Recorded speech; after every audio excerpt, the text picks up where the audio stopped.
Hey guys, this is Pastor Caleb, and welcome to our new Thursday night series as we get into answers for some of life's more difficult questions. You know, on Thursday nights, we're going to be starting a series here with Professor or Dr. Sean McDowell. We got his permission. He is an apologetics professor over at Biola. Some of you guys might know his dad, Josh McDowell, who wrote a really famous book. Sean has been putting out content weekly for a long time, and I have just been a great fan of some of the discussions, the guests, the people that he brings on, because I feel like he really is trying to equip us, the church, with resources for how we can engage in the world. August, we're going to do a Thursday night series where each week we're going to put out one of these discussions or interviews that he's done, and try to equip you so that we can be salt and light, so that we can be ready to give an answer to the hope that we have. I hope that you're blessed. I hope that you enjoy these on Thursday nights, and then we can follow up if you have questions, if you have prayer requests. You can always text the church, 714-879-3314. We'll also include a link to Sean's YouTube channel where you can find hundreds of videos on everything from how to share your faith to topics like these to a whole bunch of different resources that he has there on his channel. Again, we hope that you're blessed. We hope that you enjoy this, and we hope that you'll join us on Sunday mornings at 10 and 12 as we continue to unfold God's word to answer life's most difficult questions. All right. Did the apostles actually die as martyrs? Many of you know I did my doctoral dissertation on this in 2014, published an academic book in 2015, just finished a 10-year update on this. And I have shifted my views, it might surprise you, based on what I think the evidence shows. Now for me, I think there's few issues for which there's so much confusion and bad ideas being propagated by well-meaning Christians that undermines what we can know. Well, I've been on other people's channels to talk about this, but for the first time on my own, I want to tell you what I've concluded studying this for probably thousands of hours. And I invited my friend David Wood on to kind of put me in the hot seat, so to speak. Why? Well, with the update of More Than Carpenter, I thought Lee Strobel as a journalist could kind of pull the story out of it for me. Well, David Wood, number one, this argument was important to him in his own conversion in prison, interestingly enough. But also, he's interacted a lot with Muslims, and this is an objection against the Christian faith that comes up. So I thought he'd be the perfect person to put him on the hot seat. Let's go.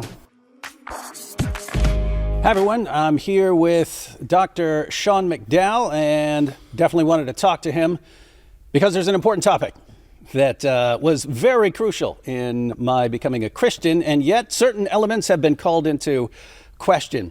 So lots of you know that I grew up as an atheist, and not just a normal atheist, an atheist with antisocial personality disorder, and that is a good recipe for ending up in jail. So I ended up in jail, and while I was in jail, I met a very interesting Christian. He was a guy who turned himself in for 21 felonies.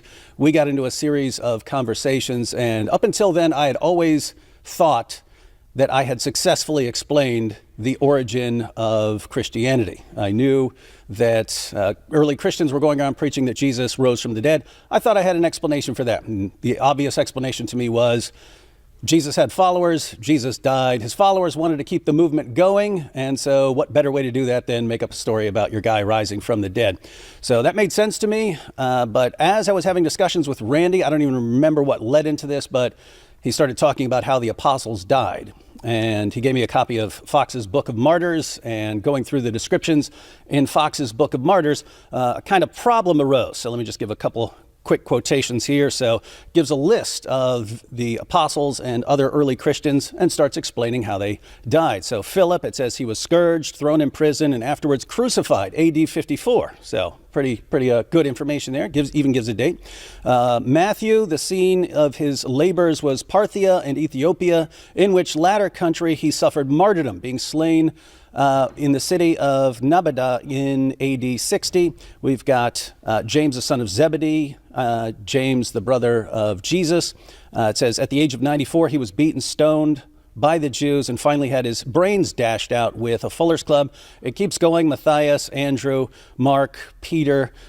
giving the details of how they died. And it's martyr, martyr, martyr, martyr, martyr, up until you get to John, and then it says he was not martyred with the rest of them.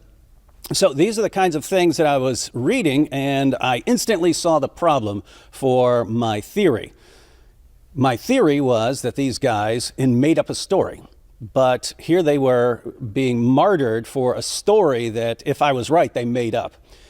And I tried to think of anyone else in history who died for something that he knew he had made up, and I couldn't think of one person. And then I thought, well, even if there was one person, what are the odds that Jesus got all of the lunatics of history who are willing to die for something they made up?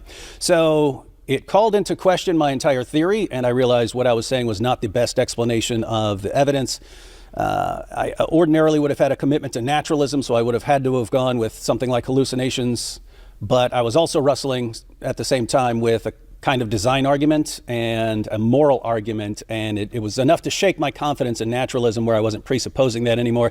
And so I was just looking at all the evidence and thinking, okay, Jesus died. These guys were really convinced that he'd appeared. What could have caused that level of confidence to where they were willing to endure torture and death?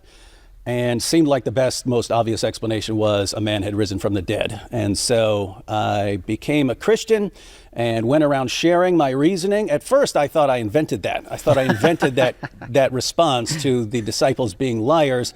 Turns out other people had been thinking about that and realized that and arguing that long before me, among them Sean's dad. So I found out other people had come up with this before me, but was quite happy to share how I became a Christian and the role this played. It went by a long time, but I started picking up over the years that some of the sources that this information was based on and these claims are based on is significantly less reliable than other sources. And so started modifying how I describe it over the years, but still had a lot of confidence in the core argument. And then I guess 9 or 10 years ago, I saw Sean give a presentation on this, and I understand that he's even modified his position a bit since then. But very recently, got a challenge from a Muslim named Farid, and he saw this part of my testimony video and said this. You guys know why David Wood is a Christian? You guys ever wondered why? Because he used to be an atheist. You know why he's a Christian? It's because of this. Roll the clip, ya Ahmed. Habibi. What clip? You don't have the clip? Roll the clip! I found out how Jesus' apostles died. Most of them went to their bloody deaths, claiming that they had seen him risen from the dead. My explanation for the origin of Christianity had always been that the apostles made up a story so that they could spread his message. But now my explanation wasn't making sense. If you're willing to die for something, you have to believe it. When a terrorist blows himself up, he's obviously sincere. So the disciples, the apostles, had to believe what they were dying for, but this means that they were convinced that they had seen Jesus risen from the dead. Now, usually when someone is willing to lay down their life for something, it's for an ideology that they got from someone else, and that ideology could be true or false. The disciples were dying for something that they saw. What could have convinced so many different people that they had all seen a resurrected man? I could explain one witness by saying he's crazy, but all of them? Something was going on here, and I had to figure it out, but I couldn't come up with any explanation for why they had that level of confidence other than they actually saw him. David Wood's put out over 1,000 videos in the past few years. Not a single video about the subject. Not a single video about the disciples being put to death for preaching the resurrection. Why aren't you doing this, David? If you put this out, maybe we'll become kuffar. Don't you want that? So put this video out, or tell your people, tell your fan base, why aren't you making a video about the subject? All right, so Fareed, our good Muslim friend, wants to know why I haven't made a video about the deaths of the apostles. I talked about it in a lot of videos, but specifically on that topic. And I thought, well, there's someone who's much more knowledgeable about this than I am. So here I am with Dr. Sean McDowell, who literally wrote the book on the fate of the apostles. So how you doing, Sean? I'm doing great. We sat down probably 10 years ago and talked about this. So I've been looking forward to following up and having this conversation. Yeah, and so the question on my mind is, of all the topics you could get into, why did you want to focus on destroying everyone's confidence in Foxes Book of Martyrs when we were all perfectly happy with it? So we'll go back to 2010, and I had started a Ph.D. program, doing my classes, but didn't yet have a topic, so it's in the back of my mind. And I'm teaching high school full-time before I'm at Biola and Talbot. And we were at Berkeley, of all places, and we'd bring in some atheists and Unitarian reverends and LGBTQ activists to speak to our high school kids. We teach them how to defend their faith graciously. And we had a mythicist who denies that Jesus existed at all, making his claim. What's a mythicist for everyone? So a mythicist would be somebody who denies the existence of Jesus entirely. So he's presenting to our students, and one of my students says something to the effect of, if Jesus didn't exist, why would all the disciples die as martyrs? And this guy looks at us and he goes, die as martyrs? He goes, there's no good evidence that any of them did. And my students kind of looked at me and I'm thinking, I've made this argument. I've never really looked into it. J. Warner Wallace, cold case detective, former atheist, was there. His daughter was on the trip. And I'm like, Jim, you think this is a good topic? He goes, not only is it a good topic, but I just bought 2 boxes of books and was going to dive into this myself. You can have the books. Go for it. Now, 2 boxes of books is a drop in the bucket of what you need to do for a doctoral dissertation. But right away, I was like, I'm really interested in this. I can make a contribution to the church. This is a good topic, and I can probably publish this and help people. So it was just instant decision at that moment. And so, obviously, if you're doing a doctoral dissertation on the fate of the apostles, you can't walk in there and say, here's what I read in my apologetics book. So you got to go back to the sources. So how would a historical investigation of this issue look as far as contrasted from what people are normally used to? Yeah, so there are scholars that would look at individual apostles, like Marcus Bockmuehl and Bauckham Peter. There's others that look at John. But nobody brought all of them together systematically with a carefully laid out grid of historical probability and said, I'm going to assess the quantity and quality of the evidence for the apostles. Number one, see if this argument actually works. And if it does, what's the strongest way to formulate it? So I didn't go into this trying to defend the deaths of the apostles in this argument. You can't do that in a doctoral dissertation.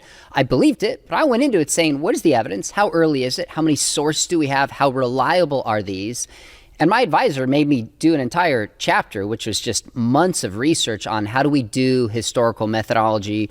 Has postmodernism refuted the idea that we can have historical knowledge? And so I laid out a 10-point probability scale from highest probability to least probability to kind of indeterminate in the middle. And then just took each apostle one by one, found every source I could have, analyzed them as deeply as I could, and tried to come up with what I think is the best historical representation of the likelihood of the way that they died. So as far as a historical investigation, again, lots of Christians would just read an apologetics book or something like that and see it. If you're doing a historical investigation, so you'd be looking for how early your sources are. Mm-hmm. Do you have independent sources covering these kinds of things, that sort of thing? Yeah, that's right. And by the way, it's kind of embarrassing to admit this, but I will, is the book More Than a Carpenter. I helped my dad update in 2009. I started my Ph.D. in 2010, and we list out the traditional deaths of the apostles, and we put the world's most vague and worst footnote in the history of footnotes in the back of that book. It says something to the effect of, to see how they died, see church history. So you remember this. Mm-hmm.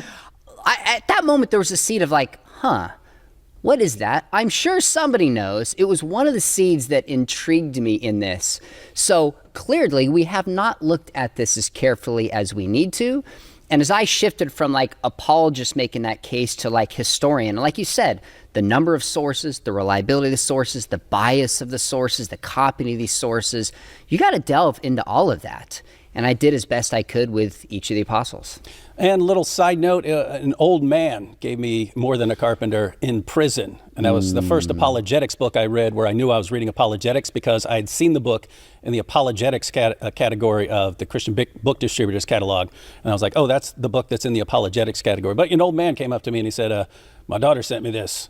Looks like something you'd be interested in. And, I love it. And I read that and I was like, oh, this is exactly what I'm interested in. So, and by the way, we updated that in a recent edition, and I think I nuanced in a way that's more reflective of the evidence, that's just good. for the That's record. Good. All right, so if you're doing historical investigation, there are lots of first century sources, both Christian and non-Christian, second century sources, third century sources, and so on. So you kind of have to narrow down your focus. So who did you focus on, and why'd you pick those guys? Well, I tried to look at, Marcus Bachmuel has what he calls the living memory within the first 2 centuries. So it's kind of like, my grandpa was born in 1898. So my dad can tell me stories about his grandpa, and there's still kind of a living memory tracing back that far. So within roughly to about 8200, I tried to favor those sources because they have a higher degree of reliability. That doesn't mean everything in that period is reliable and everything out of it is not, but I tried to favor the sources within that period. Now, obviously, I'm going to take the 12 apostles, except Judas is replaced by Matthias. And then I decided to go with Paul because he writes 13 letters of the New Testament. Even critical scholars would admit 7. And he says he's seen the risen Jesus multiple times.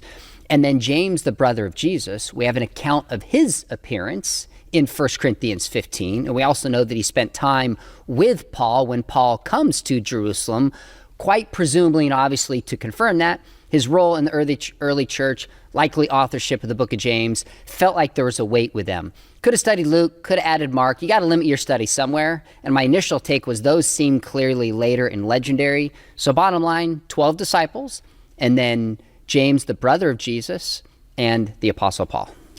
And this is kind of a side note, but it's closely connected. The issue of persecution in the early church, because the main relevance as far as my thinking was, and the thinking of other people, is that the willingness of the apostles to endure martyrdom showed that they were sincere in their belief and that they're not just simply making things up. They're at least taking it seriously. But persecution would kind of make the same argument. So even if they all had lived completely full and satisfying lives or something like that, if they had endured persecution for their beliefs, then it would sort of serve the same role. So I'm just wondering, as far as the sources go, the status of persecution in the early church. We've heard of the persecution from Emperor Nero and stuff like that. But is that also in question, or? So if there was no persecution, it doesn't mean they didn't die as martyrs. People can be killed for their faith even if there's not a system-wide persecution. But it creates a certain milieu and expectation and maybe likelihood that supports individual cases of martyrdom. Now, I think we make 2 mistakes. I think there's some Christians, in fact, yesterday I was talking to one who's like, from the moment that Christians became believers, there was this nonstop kind of, empire-wide persecution against Christians. I'm like, that is overstated. But there's also been some people like Candida Moss, who would argue has gone the other direction and undermined the evidence we have that at least it cost something for Christians, whether we call it persecution or not, to proclaim the living Jesus. And by the way, the issue was not that they said Jesus was God. It's that the Christians would not also sacrifice to the local deities, which was viewed as harming the empire. That was the issue. Now, if you start in the New Testament, it's a remarkable experience for me, David. I'd encourage people watching this, is I just read through the entire New Testament at least 2 times, and I noted every single time it made an indication that a follower of Jesus, it will cost them something for doing it. And I was like taken back at how much I missed it. It's like a golden thread through almost all of the New Testament. Of course, it's in the Gospels. It's in the letters of Paul, clearly like Philippians, he's writing likely from jail. Hebrews, it's all over Hebrews, the Hall of Faith in Hebrews chapter 11. It's in the book of James, chapter 5 in particular. Of course, Revelation. So you have multiple attestation in number, but also multiple attestation in the kind, like letter, apocryphal, gospel. And then you get outside, and of course you have in 1:15 Tacitus is writing, And he reports that the Christians are kind of used as a scapegoat for the fire of Rome to get Nero clear of these charges. But we know this writing was not invented by Christians, because the way Christians are depicted, like as they're hated for these terrible things that they do, is not what Christians would make up. But what's interesting about that is it's tied to the name of Jesus, the kind of persecution that they're experiencing. Now, that was just in Rome. But if this takes place in Rome, you could say that there's precedent in the rest of the empire for doing so. And we see that in other instances as well. So I don't want to overstate it, but clearly we have reason to believe that it costs Christians to proclaim this faith from the text, but also outside in Nero. And then as you go later in the writings of Pliny the Younger, etc. All right, and now as far as something like Fox's Book of Martyrs, it's just stating these martyrdoms as facts, but again, some of the sources are significantly less reliable than others. So, and to be fair, it's always possible that a late source is correct. Maybe it was drawing on earlier material, and we just don't have that anymore. But that means we kind of can't know. We can't know if we don't have something reliable that person was basing it on. So when you actually do historical investigation, take into account when the sources are from, and how many sources you have, and the quality of the sources, and so on. You end up breaking things down into 4 categories based on how much confidence we can have in what's going on. So the group that probably most people are interested in, so you break down the apostles into 4 groups. The group that most people are probably most interested in is you have a group where the people on your list have a very high probability of having been martyred based on our information. So just clarify that category and tell us who's in it. Sure. So I would put 4 apostles in that. 2 of the 12, which would be Peter and James, the son of Zebedee, and then James, the brother of Jesus, and Paul. So of the 12, I think only 2 are in the highest level of historical probability or close to it. So if we break this down, Peter, for example, there's 2 first century sources, John 21 and 1 Clement 5. And Bart Ehrman writes that at least these are sources that the writer is aware of a tradition of the execution of Peter. 2 first century sources. And then depending on how you assess the sources, there's probably between 6 and 8 more sources in the 2nd century, all within that living memory that unanimously and consistently portray that Peter died as a martyr. I find no good reason to doubt Peter. I put him in the highest level. I put Paul. One side note, because it's in everyone's head. From Fox's Book of Martyrs, Peter is supposed to have suffered martyrdom at Rome during the reign of the Emperor Nero, being crucified with his head downward at his own request. So you mentioned that we have the sources on Peter and that you have a high degree of confidence that he was martyred. Yep. Is it in this specific way, or? Okay, so Fox's Book of Martyrs, the last thing he said is at his own request. Let me ask you a question, David. Do you think the Romans were in the business of taking requests about how you wanted to be crucified? Part of me says no, but I've known some sick prison guards who, if I would say, no, I don't want that punishment, they'd be like, oh, you want something else? Oh, okay. So I can actually, I wouldn't say it's likely, but I can imagine someone going, oh, you don't want to be crucified the same way? Let us come up with something creative for you. So fair enough. There are some examples of people being crucified upside down. As a whole, the Romans were not invested in trying to kill you the way you wanted to die. It was to humiliate and punish you in the way they thought best made that example. Could there be a possible exception? Sure. But the first time we have Peter being crucified upside down is in the Acts of Peter, which is an apocryphal text written about 180 or 190 AD. Now, I think there's a historical core to this. But you don't have the request and the sense of worthiness until appearing later in church fathers that start picking this up in the 3rd and 4th century. But if you read the first account, Peter's upside down. I think a better understanding is he's upside down because the world is turned upside down.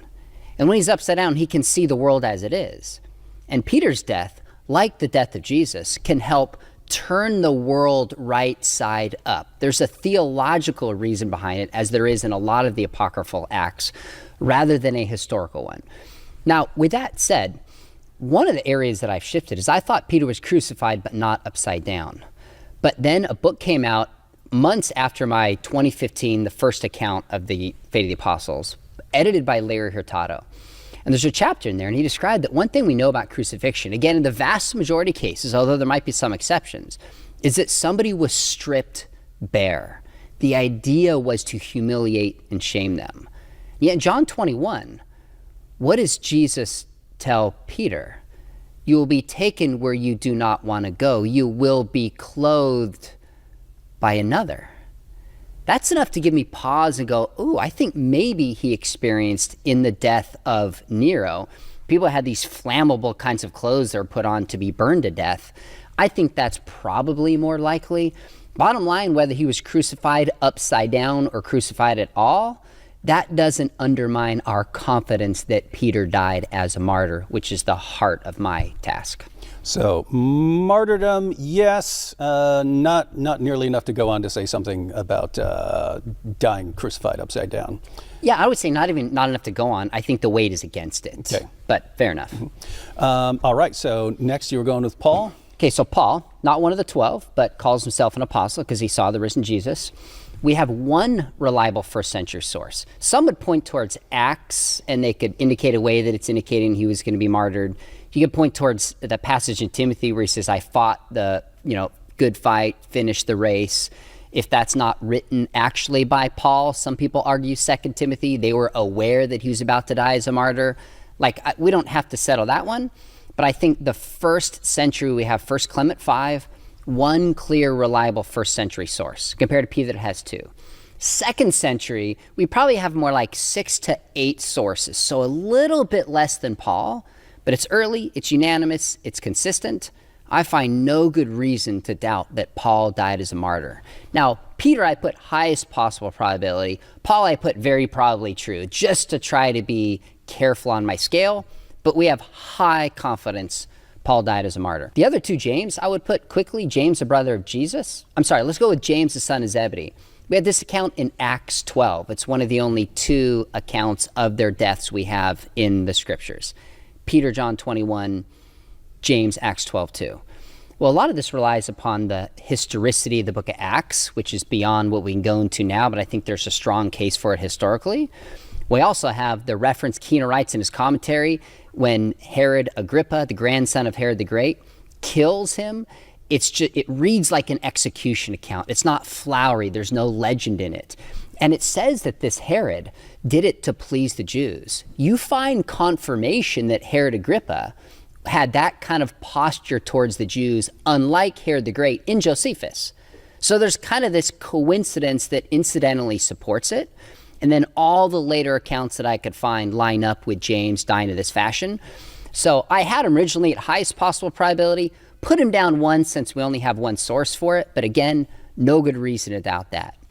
James, the brother of Jesus, what's interesting about this is he's the only apostle for which we have Gnostic, Christian, and Jewish sources. We have Josephus in the 90s. We have Christian sources like when you get into the 2nd century, Dionysius of Corinth. And then you have like the 1st and 2nd Apocalypse of James, somewhere in the 2nd, 3rd century, possibly one of us is even later, all pointing towards his martyrdom. I actually raised my confidence in James because I found some scholarly journals pushing back on this. And I spent time reading them and engaging with scholars. And when it was done, I thought their arguments so don't work. I'm more convinced he died as a martyr than before. People can read the book for the details, but I think those 4 were in very solid ground saying they died as martyrs. And I think the 4-man lineup there is interesting in that you have 2 followers of Jesus, and then you have Paul, who's a persecutor of the early church, and then James, at least according to the Gospels, is not terribly confident that his brother is the Messiah at first, and then later on becomes a leader in the early church. And you try to figure out why Paul and James had such a radical shift, and you're stuck with the resurrection because that's what the claim was back then. Just wanted to connect this once more to persecution. You're talking about the Apostle Paul, but we have from his own hand some of the descriptions of what this was like. But let me pull it up. 2 Corinthians 11. Yeah, right? he says 5 times, verse 24 of chapter 11, 5 times I received from the Jews the 40 lashes minus 1. 3 times I was beaten with rods. Once I was pelted with stones. 3 times I was shipwrecked. I spent a night and a day in the open sea. I have been constantly on the move. I have been in danger from rivers, in danger from bandits, in danger from my fellow Jews, in danger from Gentiles, in danger in the city, in danger in the country, in danger at sea, and in danger from false believers. I have labored and toiled and have often gone without sleep. I have known hunger and thirst and have often gone without food. I have been cold and naked. Besides everything else, I face daily the pressure of my concern for all the churches. And so Paul definitely went through a lot of persecution, and he points out that he'd been persecuted more than most others. But also in 1 Corinthians, he puts like the apostles in that category of being what he calls like we're the scum of the earth, and that's how we're treated. And so it wasn't an issue of becoming an apostle. It's a great life. That's exactly right. I agree with that. So, and in addition to that, you're concluding that he was most likely martyred. So those are the guys you put in the sort of highest category probability-wise. Yeah. And for people who are thinking, why are you talking about probabilities and stuff like that? Well, that's how history works, right? That's exactly right. Dealing with ancient sources, you have to figure out the best explanation for the evidence. Okay, so that's the highest category, but the next category would be apostles who kind of seem like they died as martyrs, but the evidence isn't as strong as it is for Peter, Paul, and the two Jameses. I would put 2 in this category. I'd put Thomas, and scholars are all over the map with Thomas, from most confident to least confidence. Eastern scholars tend to be very confident that Thomas died as a martyr. For Thomas, the earliest source now is what's called the Acts of Thomas. Now you're at 200 to 220 AD. So it's a book that has some legendary content in it, although I think it maintains a historical core, but it's also pushing that living memory boundary. If that's all we had, I'd probably conclude that it's inconclusive. But we also have the traditions of the St. Thomas Christians who don't have an early written record, but they have poems and they have stories and they have songs and traditions, and arguably the burial spot going all the way back to the time that Thomas founded the church in India. It seems to me that those are independent. Somebody needs to do a doctoral dissertation comparing those two traditions and seeing if we can answer that definitively. Because if the St. Thomas Christians totally rely upon the Acts of Thomas, we have one source. If it's separate, we have 2. I tend to think it's 2, but we need a deep dive on that. Bottom line, for those first 4, if somebody said, are you willing to bet your house that they died as martyred? I'd be like, game on, let's bet it. These, I only would do so if forced to bet my house. I'd say, all right, I'm going to land on the side of Thomas, but with a lot less confidence than the others. Andrew, we have 2 sources, Acts of Andrew in probably in the 2nd century. And then we have a later writing, maybe early 3rd, called Hippolytus on the 12. Both describe his crucifixion in very different ways that seem independent. So I put that as like more plausible than not, maybe like 51% minimal confidence you could have. But if I had to bet my house, 2 moderate sources, no contradictory accounts, probably those 2 died as martyrs. And it's I've met some of the Christians from the area of Thomas. That's how they explain themselves. We got this from Thomas, and it's part of their identity for sure, and it goes back early. Now you mentioned someone doing a doctoral dissertation on the topic. Would be cool for someone from that community to do that. I love it, or somebody outside the community. So you have these 2 categories. Then you have the 3rd category, which is what, I don't know what you call it. I'll call it we don't have enough evidence to go on to make any conclusions category. But who'd be in this? Well, so you have these early Acts of Peter, Acts of Paul, Acts of John, that I think maintain a basic historical core.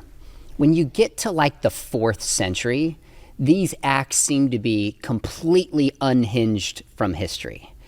And so for like Bartholomew, Simon the Zealot, Matthias, Thaddeus, these figures, all we have are these writings way removed about their martyrdoms. You don't find anything, for example, in Eusebius about their deaths.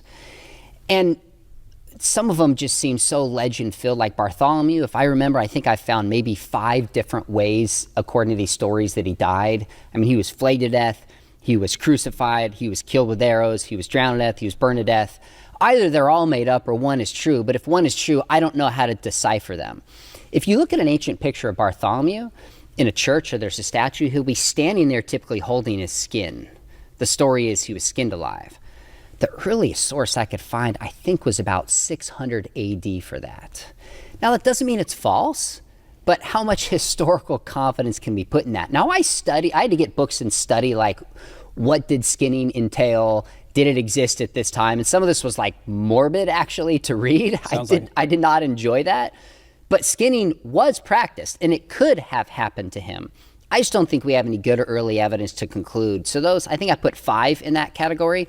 I just don't think if we're looking at this historically, we know. And by the way, just last week, someone was from the Armenian church and they were talking about the stories of Bartholomew. There's some traditions who went there, Andrew, and they're like, Sean said none of these are true. And I said, I'm not trying to rain on anybody's party and destroy traditions. I just want to know historically, what can we actually conclude about the stories of their deaths? That's an important point, because if you're talking about what you can confirm historically, most things that have ever happened you can't confirm historically. You have to have reliable sources telling you that these things happen and so on. So yeah, if someone has a tradition for their church or something like that, doesn't mean it didn't happen. You just, if you're approaching it as a historian saying, can I confirm this from the perspective of a historian? Exactly. Yeah. All right, so then there's the 4th category of people who died natural deaths, apostles who died natural deaths. And according to Fox's Book of Martyrs, there was just John. There was just John. What do you think? So I put 3 in this category now. When I started, a few things surprised me. I went into it assuming what Fox's Book of Martyrs said, that likely they died as martyrs and John didn't. My assumption was that was probably true, but had to look at the evidence. I was surprised to find some scholars like Ben Witherington and Richard Bauckham who make the case biblically and extra biblically that John died as a martyr. Since my first publication, there's been another writing by Dean Furlong. He makes this case that John died as a martyr. Part of me is like, wow, if I could get more, that would make my case stronger. But of course, I've got to follow where I think the evidence leads. And they'll point to things like, I think it's in Mark chapter 10, where Jesus says, the disciples are walking with Jesus, James and John, can you drink the cup that I'm about to drink? Well, in many cases, drinking the cup is martyrdom. We have James in Acts 12 dying as a martyr. That's kind of biblical evidence. You have John all at the beginning of Acts and then disappearing and not showing up at the Jerusalem Council. Why? Because he was martyred is the argument that they make. You have church calendars appearing, I think the earliest maybe the 4th century in the 300s. And then you have this quote by Philip of Cede in the 5th century, a church historian that refers to the martyrdom of John.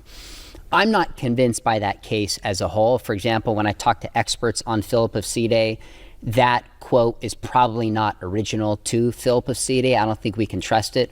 I don't think the cup necessarily has to be martyrdom, although I suspect that some people like Tertullian might have invented John going through the boiling oil and surviving to fulfill that as what he thought was a prophecy. Maybe, I can't prove that, but I suspect it.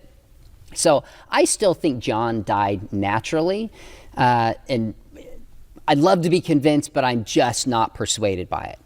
Where I really shifted, which I think is interesting, David, is on Matthew.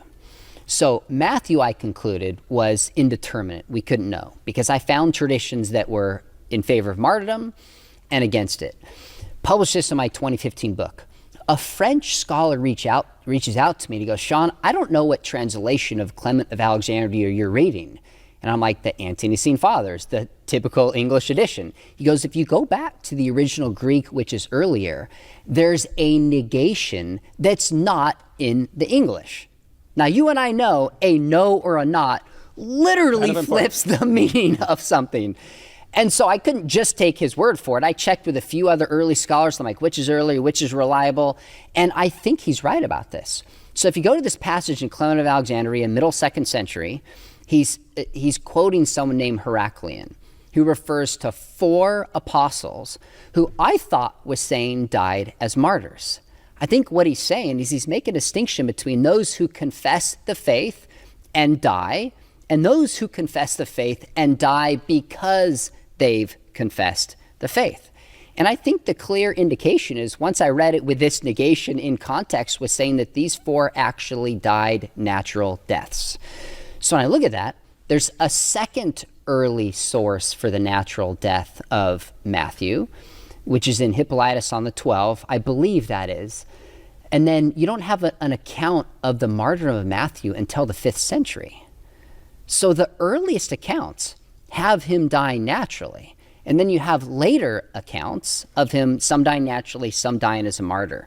So I flipped on Matthew, and I think he probably died naturally.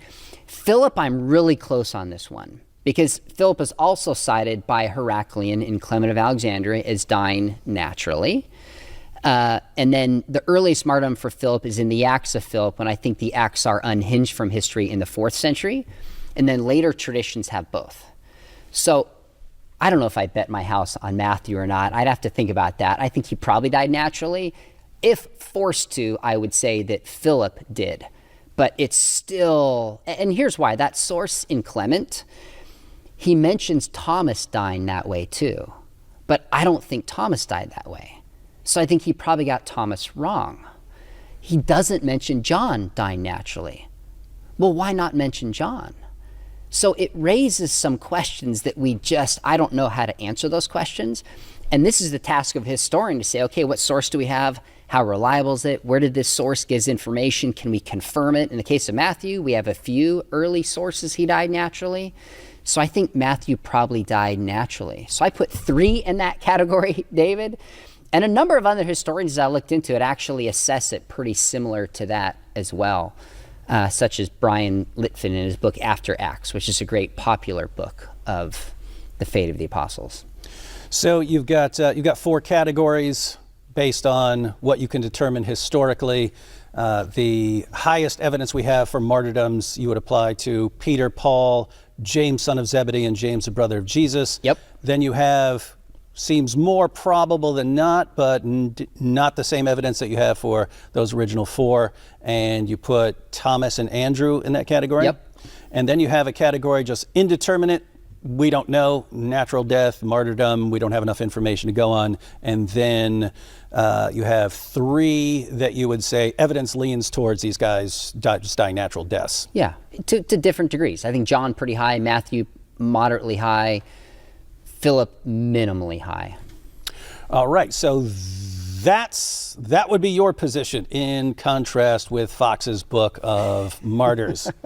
So we have to decide who we're going to believe here. But we want to cover a couple of objections here. Okay. Cover a couple of objections. So this is kind of a strange one to me, because when I thought about it, I understood this in like 2 seconds.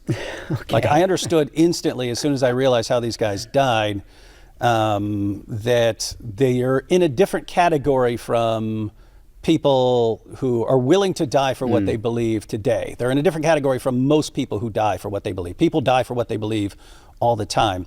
And so you say, okay, the apostles obviously believed what they were dying for, believed what they were being persecuted for. And so you would conclude, therefore they can't, it makes no sense to think that they're making something up deliberately.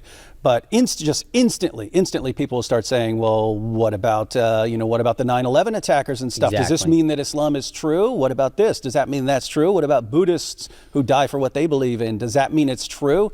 And so how about you clarify what you're actually saying for people?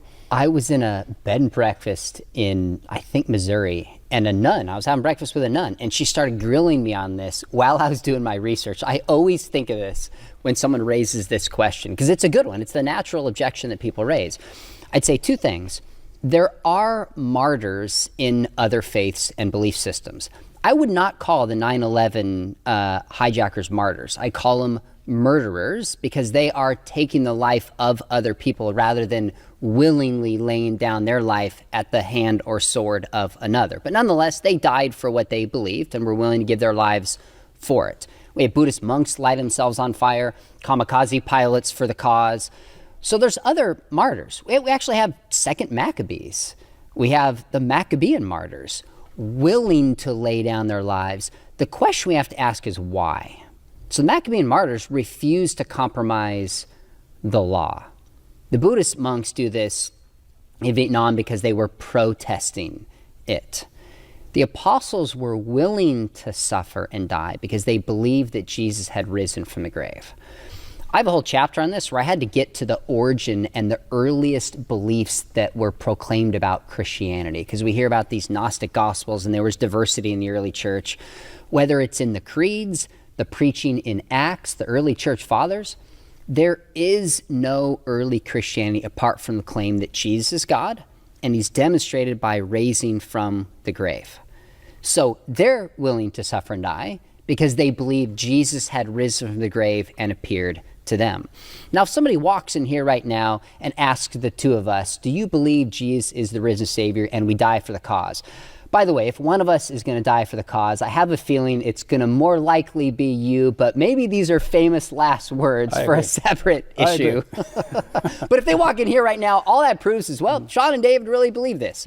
But there's nothing evidentially significant whatsoever for Christianity tied to our beliefs, because we are 2,000 years removed from it. But the apostles were there. They claimed to have seen the risen Jesus. That puts them in a different epistemic position, you might say. And what we know about this relies upon their testimony. Now, their willingness to suffer and die doesn't prove that Christianity is true. I don't think in principle it overturns the hallucination hypothesis. We can handle that on different grounds. But they're not making this up. They minimally really believe that Jesus appeared to them, and they're willing to suffer and die for it. So we know the early Christians are going around preaching Jesus is Lord and that he died on the cross and rose from the dead. And we're looking for the best explanation for why they're making that claim. One of the possible explanations of people going around saying a guy rose from the dead and appeared to us, one possible explanation would be that they're lying. Yep. And so this is meant to block that objection. They do not seem like liars. They seem very sincere. And even when you look at that's what they would have in common with other people who are dying for what they believe. I do not question the sincerity of confidence in Islam of the 9/11 hijackers. I don't either. I believe that they were completely sincere. I don't believe they're like, hey, you know what I don't believe? Islam. Let me go do this. I don't believe that. So it shows that someone is sincere. And you could have other examples of this that have nothing to do with it. If someone walks in here and says, I believe aliens exist, and I say, okay, why do you believe that? And it's like, well, look at the universe is big and so on. I'd say, okay, then you're inferring that from the size of the universe and just probability or something like that. If someone tells me he saw an alien, I would be wondering, are you making things up? If someone put a gun to his head and said, admit that you didn't see any aliens, and he said, I saw the aliens, I don't care what you do to me, I would think, okay, at the very least, he believes he has seen an alien. That wouldn't convince me that he has seen an alien, but I would not believe that he's making that up if he's willing to die for it. And then the question would become, what gave this guy this level of confidence in this claim? What could have convinced this guy? And if it's one guy, you might be saying hallucinations, something like that. If you had all kinds of people, then I have to start thinking, what's going on here? What's going on? If you had a bunch of people making the same kinds of claims. So that's the situation we're in with the apostles. If it were just one guy saying Jesus had risen from the dead, maybe hallucinations. You have a bunch of guys, and they're willing to endure persecution and death. It's kind of in a different category, as you pointed out, from me or you dying today. And that's right. And by the way, it's the 12 that we have, but we also have Paul and James outside of that group. And the vast majority of scholars, as Habermas points out, believe at least they report that they had seen the risen Jesus.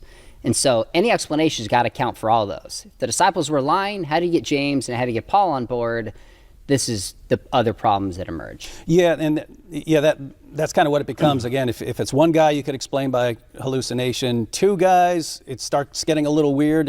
The more people you have hallucinating, the more you're kind of stretching how much work this theory is doing. Once you start factoring in people who weren't even part of the group, and then it's like, what are the odds that Jesus got all the hallucinators around him at that time, and that they're all hallucinating? Very strange stuff. So that's one objection that people often have. There's another one that would come up here, and that would be, we're talking about the apostles dying for what they believed in, their belief that Jesus is Lord and that he rose from the dead. But as you pointed out, some of the records of what happened to these guys are pretty shaky. So how would we know that Peter wasn't about to be crucified? He's like, okay, I take it all back. And they're like, too late, too late. You're locked in now. Okay, that's fair. So this is actually in the back of the updated book. I added like 6 new objections, and this is one of the objections. And so I went to a church historian that I work with at Talbot and a few others, and I said, is there precedent to believe that if a Christian or an apostle said, oh wait, I recant, they would survive? And he goes, well, let's look at Pliny the Younger, who was saying they were worshiping Jesus as if he was a god, and if they recanted, they were allowed to leave. In fact, they were given multiple chances, it seems like, please just recant this. We don't want to kill you is almost the vibe that you get a little bit. Into the 3rd century, it's the case that you see multiple cases of Christians, if they're willing to say, you know what, I don't believe this, they were able to go on with their lives and not be martyred. So I think there's doubt that they still would have been killed against their wills. But I tend to think if that was the case, or even any one of the apostles recanted, I think we would have record of this. Why? I think we would either from friend or from foe. So in the 2nd century, you have like Celsus showing up, this Greek philosopher just going after the resurrection in every conceivable angle. Later, you have Porphyry. And if there was even a story or a hint that any of the apostles had recanted, one of them would have said something. I mean, Celsus makes stuff up about the story of Mary getting impregnated by, I think it's Panthera, a Roman soldier. He's willing to make stuff up. No hint that there's even a story that he would use, none from Porphyry. But believers also, interestingly enough, you have kind of the Donatist controversy that emerges about what about Christians who at the point of their faith is tested, they cave? Can they come back in the church? Can they ever be in church leadership again? Well, if there ever was a story about, well, didn't you hear what happened to Andrew and he was brought back in? Mm-hmm. So yes, it's an argument of silence, but I think it's an argument of silence with some teeth that we would expect if there were even stories about it, and there's not. And early Christians did respond to objections. They worked it into their argumentation, into what they presented. So they respond to the idea that Jesus is performing. They make sure they include the response to the idea that Jesus is performing miracles by the power of demons. On the idea that the disciples stole the body, you can tell this is an objection because they're actually responding to the objection. So Christians are aware of information that people are using against them, and they would respond to the arguments against their position. And so I guess it's just you have nothing from the critics of Christianity, and you have nothing from the Christians that's responding to critics of Christianity. So it doesn't look like it was just ever an issue that people are recanting their faith. Now that you mention it, you could take it even further, like the Gospel of Peter, which is clearly not written by Peter, end of the 2nd century. Exaggerated content in there, like a cross that goes to the sky and floats, etc. But it's responding to objections against the resurrection. So the guard story is added in the 2nd century. Well, again, no mention of any of the apostles seemingly, abandoning their faith or feeling a need to counter that. The best explanation is that wasn't even a story. Nobody was talking about it. Nobody was aware of such a thing because there's no need to try to counter it. One more possible objection, and this would actually be red flags if you're reading Foxes Book of Martyrs, because Foxes Book of Martyrs is listing dates, saying Philip died in 54 and this and that. I don't know how they came up with that. Yeah, but we read the book of Acts. We read the book of Acts, and basically if people we got the martyrdom of Stephen there, you got the martyrdom of James son of Zebedee. Yep. You have multiple persecutions, but why wouldn't these martyrdoms appear in the book of Acts? Well, of course, a big piece of this is when Acts was actually written. And I didn't go into this, but some scholars argue that Acts is written in a way that it's strongly hinting and aware of the death of Paul, how it's compared to Jesus. So it's written after, but it expects you to know that this is going to take place. Others would argue that it does include the death of Paul because, of course, it hadn't happened yet. And so this places it in the early 60s, moves Luke back, moves Mark back. We don't have to settle those. I think, what do we see in Acts? We see at the very beginning the apostles proclaiming that Jesus has risen from the grave as early as Acts chapter 2. Acts 4 and 5, they are persecuted in the sense that they are threatened and they are beaten. We have Stephen in Acts 7, who is clearly put to death for his claim that Jesus is seated on the right hand of the Father like the Son of Man. You have James in Acts 12, so this is at least, in the early 40s. I wrote down multiple chapters here that just kind of indicate in Acts all the precedent that we have is they go out and they keep proclaiming. Paul, interestingly enough, in 1 Corinthians 15, I did want to read this because I thought you might bring this up, explains that Jesus died for sin, was buried, raised on the third day, appears to Peter, the 12, the group of 500, James, the brother of Jesus, finally to himself, although he considers himself the least of the apostles. He considers himself alongside the other apostles as witnesses to the resurrected Christ. Then he writes, he said, whether then it was I or they, the other apostles, so we preach, present tense, and so you believed. In other words, when Paul writes this now in AD 55, probably 30 to 35 years after the death, and the apostles had left by this time, he says, we still preach the risen Jesus. And then he gets the early church fathers, and they don't list all the apostles by name, but I think there's 8 sources up until AD 200 that say the apostles, to varying degrees, believe they saw the risen Jesus, they're witness to this, and they go to the ends of the earth proclaiming it. So we don't have an account saying, interviewing Matthias at the end of his life. Do you still believe this? Are you willing to suffer and die? No, we don't have that. That would be really nice. But one reason we don't is people at that time were not asking the questions that you and I are asking. They're asking theological questions. They're trying to survive. You don't really have a church history until Eusebius, who writes in the 300s. But the consistent testimony we have is from the beginning, believe they'd seen the risen Jesus. They go out, face persecution, the death of at least 2 we have in Stephen in Acts 7, James in Acts 12. 13 years after that, Paul's like, we are preaching this as witnesses. I think we're on pretty strong ground that they continue to proclaim themselves as witnesses to the end, if not really close to it. And so those would be the main objections that would pop up on this issue of what they're going out preaching and so on. Interesting, because you have the mythicists, and they seem like they're basically completely out of touch with reality and scholarship, as Bart Ehrman was happy to tell them. But also people who think that belief in the core claims of Christianity arose later through legendary development. We know from the Creed in 1 Corinthians that belief in Jesus' death for sins and resurrection goes back to the earliest church. Exactly. Very early, but also belief in the deity of Christ goes back to the earliest church. I mean, when you have the martyrdom of Stephen and Paul is there, and Paul goes around persecuting the church, Paul became a Christian a couple years after the death of Christ. So this persecution is happening within the first couple years of the church. And you look at what really sets off people against the Christians and what sets Paul off. You see the stoning of Stephen, he looks up and I see God and I see the Son of Man standing at the right hand of God. Right. That's what really sets off Paul. And then even when you get to Ananias, he says, this guy is sent to arrest anyone who calls on this name, calls on the name of Jesus. And why would that have bothered them? You call on the name of the Lord. In the Old Testament, it's calling on the name of the Lord. That's prayer. And so they see these guys, they're calling on the name of Jesus. So they're treating Jesus like they're only supposed to treat God.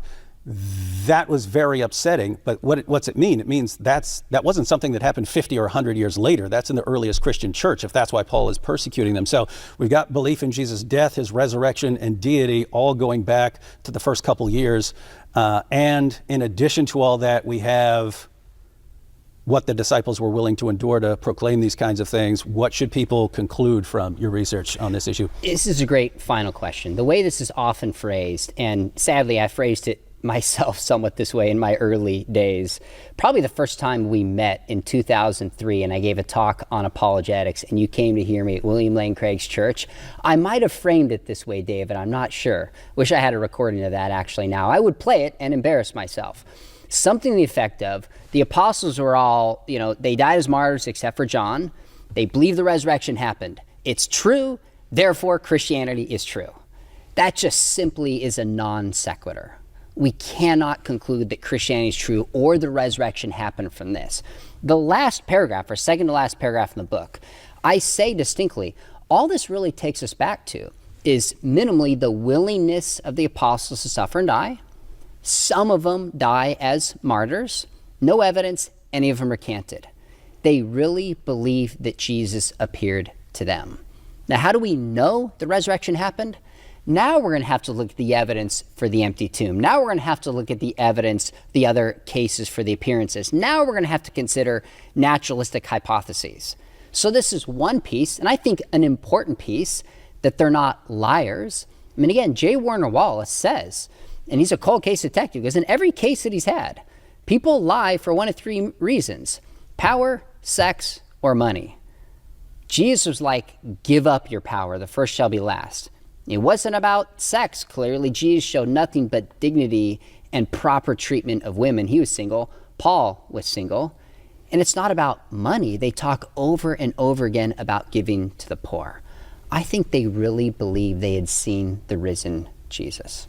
And I do too. So as far as what people should conclude here, you're pointing out that this rules out a possible explanation. So we know what the early disciples were claiming. What are the main possible explanations, even if you're including naturalistic explanations? One possibility, they're lying about this. Yep. Another possibility, it's legend. It develops over many decades or something like this, and myth spreading and so on. Hallucinations. And so this would block one objection, and then you'd have to deal with the other objections in other ways. You'd have to show, really, all these people are hallucinating about this guy in the same way. And then on the legend, you just have to show, no, this stuff goes back very early. Belief in Jesus' death, resurrection, and deity is very early. So I guess a final question is, even though Fox's Book of Martyrs is using late material for a lot of these apostles, and that would all be in question, and a more careful historical investigation would lead you to different conclusions, the evidence we have, should I have reached the exact same conclusion, namely, my belief that these guys invented a story to keep the movement alive just makes no sense in light of the historical evidence? I think Fox's Book of Martyrs, he gets some things right, is sufficient to show that they're not inventing this story to put themselves in harm's way. So we correct the things that Fox's Book of Martyrs got mistaken, and I don't know what sources he had or why. I think the core of the argument that this isn't a conspiracy theory, they're not making this up, this is not for personal gain, they really believe they'd seen the risen Jesus, which begs the question, if they didn't see the risen Jesus, you're going to need to come up with a better explanation for this. I think the heart of that still stands. I think the heart of the argument my dad was making in More Than a Carpenter still stands, but some of the examples were just not as substantiated in history as they need to be. So I have two goals in this. Number one, I want to say to Christians, the apostles really believe this. They were sincere.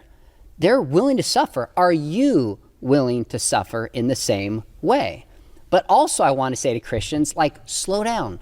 Let's get our facts right on this. Almost every week, somebody tags me on Twitter where somebody says, here's how the apostles died. And they'll get hundreds of thousands of views. And I have to kindly say, you know what? We really don't know this. And then all these Christians lose their mind and attack me. I'm like, I wrote the book on this. Let's get our facts right. We're losing credibility, but don't be afraid to get our facts right. I still think we can trust their testimony.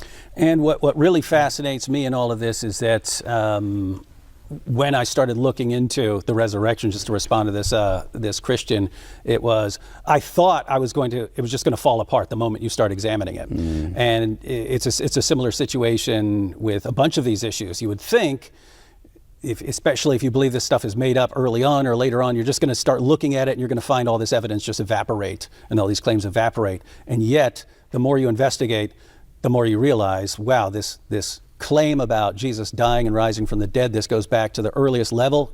So it's not something that arose later. Belief in that he is Lord and that they're treating him as God, that goes back to the earliest level. And then here, why should we trust these guys? Even when you're applying the tools of the historian and being critical and skeptical, you still come up with the same conclusion. Not all the same details, but the exact same conclusion. There's no way these guys are lying. Amen. All right. Well, thank you, Sean McDowell, for clearing that up for everyone. And guys, let's all try to base our arguments on the evidence we have available to us. And, if you read that argument in the past, like I have, and you've been using it, that's fine. You went with what you had, but we have more accurate information to go on. So let's make sure we're all using the best information in our apologetics.